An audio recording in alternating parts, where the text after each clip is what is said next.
Davis here on Democracy Now!, democracynow.org, The War and Peace Report. I'm Amy Goodman with Nermeen Sheikh. Our guest for the hour is Professor Noam Chomsky.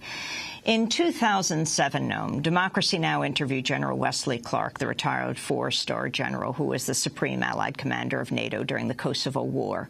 General Clark described how an unnamed Pentagon official, just after the September 11th attacks, talked about a memo that said the U.S. planned to take out 7 countries in 5 years, including Syria. About 10 days after 9/11, I went through the Pentagon and I saw Secretary Rumsfeld and Deputy Secretary Wolfowitz. I went downstairs just to say hello to some of the people on the Joint Staff who used to work for me, and one of the generals called me and he said, "Sir, you got to come in. You got to come in and talk to me a second." I said, "Well, you're too busy." He said, "No." He says, "We've made the decision. We're going to war with Iraq." This was on or about the 20th of September. I said, "We're going to war with Iraq. Why?" He said, "I don't know." He said, "I guess they don't know what else to do." So I said, "Well, did they find some information connecting Saddam to Al-Qaeda?" He said, No. He says, "There's nothing new that way. They just made the decision to go to war with Iraq." He said, "I guess it's like we don't know what to do about terrorists, but we've got a good military and we can take down governments." And he said, "I guess if the only tool you have is a hammer, every problem has to look like a nail." So I came back to see him a few weeks later, and by that time we were bombing in Afghanistan. I said, "Are we still going to war with Iraq?" And he said, "Oh, it's worse than that." He said, he reached over on his desk, he picked up a piece of paper, and he said, I just got this down from upstairs, meaning the Secretary of Defense's office today, and he said, "This is a memo that describes how we're going to take out 7 countries in 5 years, starting with Iraq and then Syria, Lebanon, Libya, Somalia, Sudan, and finishing off Iran." I said, "Is it classified?" He said, "Yes, sir." I said, "Well, don't show it to me." And I saw him a year or so ago, and I said, "You remember that?" He said, "Sir, I didn't show you that memo. I didn't show it to you." That was General Wesley Clark. I was interviewing him at the 92nd Street Y here in New York in 2007. Professor Noam Chomsky, if you could respond. Well, I think that's it's quite plausible. The Bush administration veered slightly, not far, but slightly from the general pattern. The goal of U.S. policy for decades has been to control and dominate those countries. But the Bush administration was more extreme. They thought they could actually just, as they put it, take them out. Forcefully impose our own regimes. Not that that would be anything new. There's a long list of similar cases going back to Iran in 1953, Guatemala in 1954. There was a major assault against Indonesia in 1958, an effort to strip away the outer islands where the resources are, and because they were concerned about too much independence in Indonesia. That failed. Invasion of Cuba failed.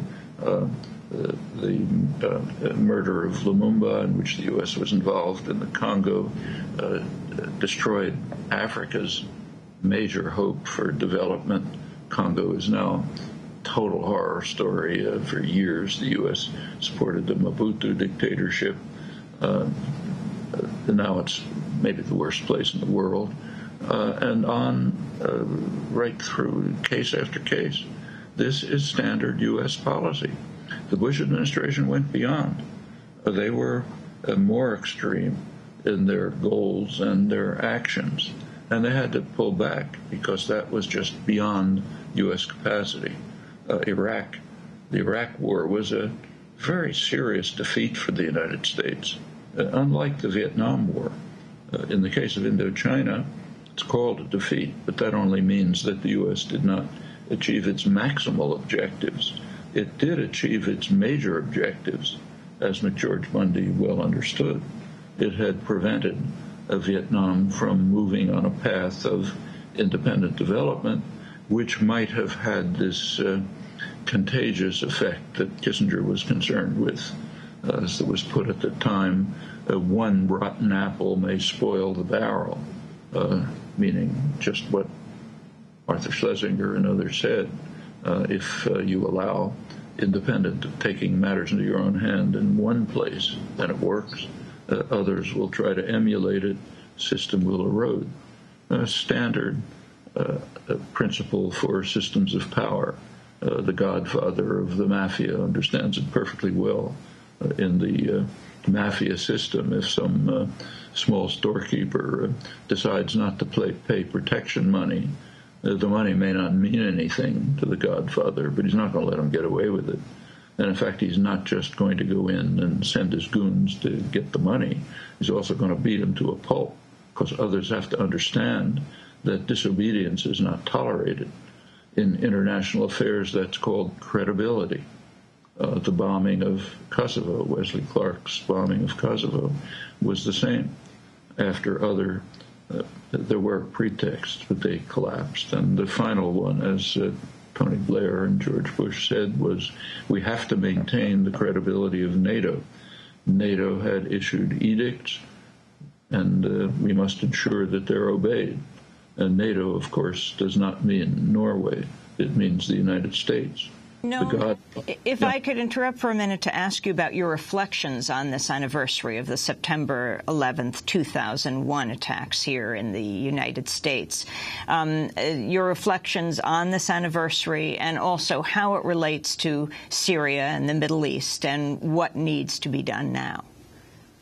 I will respond to that, though my own view is that we should be concentrating on the first 9/11. The one in Chile, which was a much worse attack by any dimension. But the one here was very significant. It was a major terrorist act, thousands of people killed.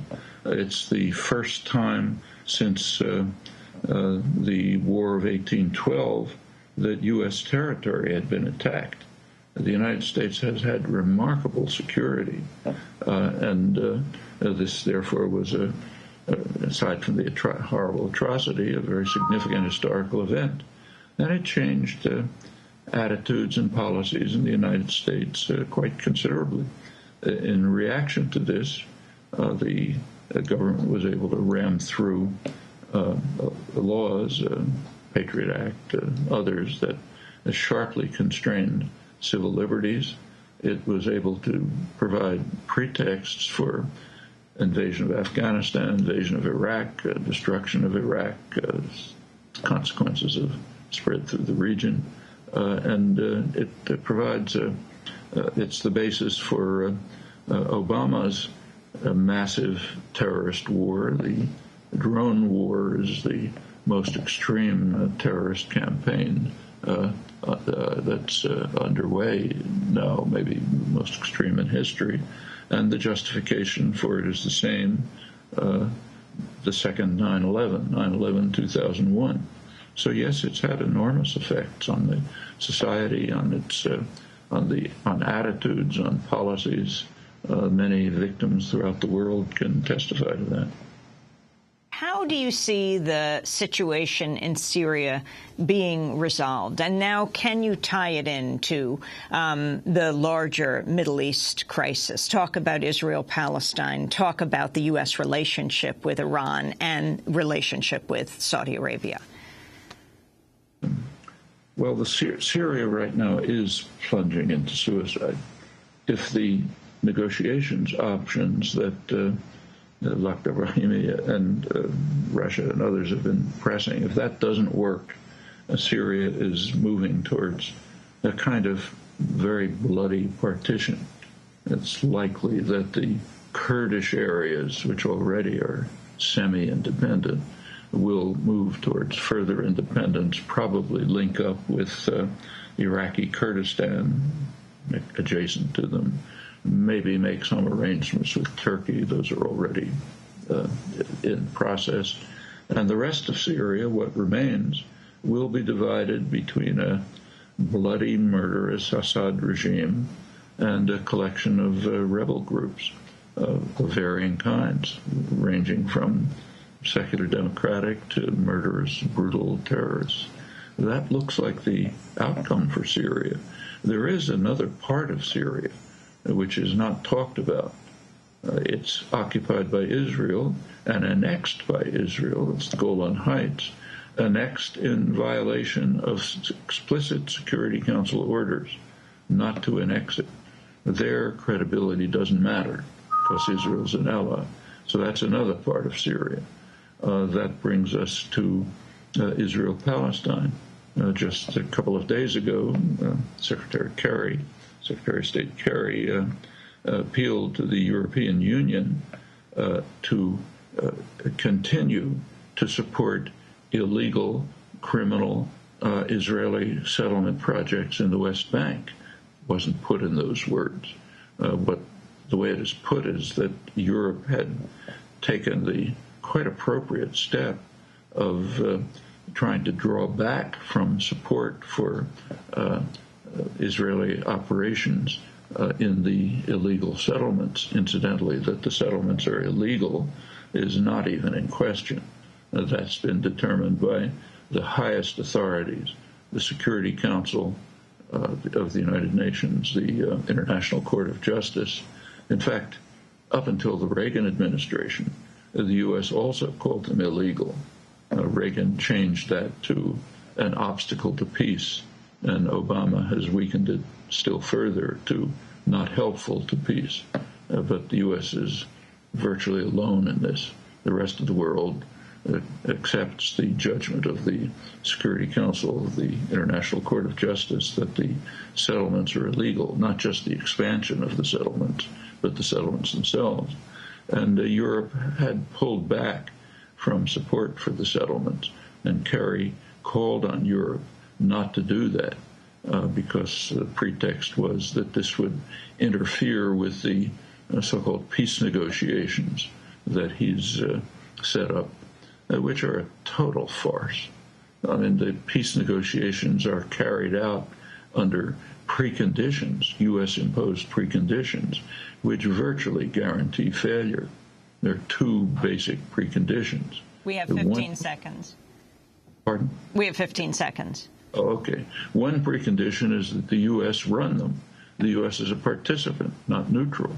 The other is that Israeli expansion of settlements must continue. No peace negotiations can continue under those conditions. Well, Noam, we want to thank you very much for being with us, spending the hour with us. Noam Chomsky, world-renowned political dissident, linguist, and author, Institute Professor Emeritus at Massachusetts Institute of Technology, where he's taught for more than half a century and has written more than 100 books. We will link to our past interviews with him at our website, democracynow.org. You can also go to our website to see a number of new interviews about the U.S.-backed coup in Chile that took place 40 years ago today, September 11, 1973. I just spoke with the judges who later arrested and indicted General Augusto Pinochet and with the forensic specialist who exhumed the bodies of ousted President Salvador Allende and singer Victor Jara. Also on our website, you can see our interactive timeline of the voices of dissent surrounding the September 11, 2001 attack. Here at home, we showcase our archive of in-depth reports documenting the attacks and their aftermath. Also, we have a job